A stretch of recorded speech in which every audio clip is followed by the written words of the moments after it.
Il passaggio dell'acqua può essere lento e lasciare un millimetrico anello di sali minerali ogni 30 secondi,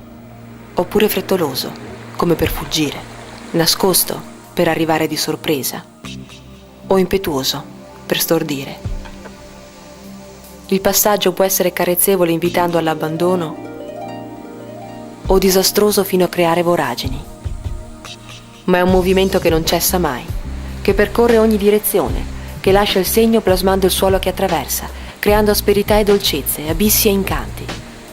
È il movimento della storia in un territorio al confine fra mondi diversi e contrapposti, un territorio arricchito dai sedimenti di 1000 correnti, invasioni, incontri e scontri, all'incrocio fra le principali linee direttrici che collegano l'Europa al bacino del Mediterraneo,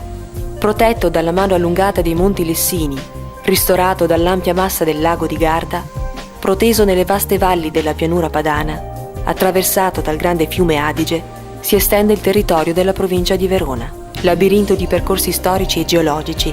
ma soprattutto labirinto di emozioni.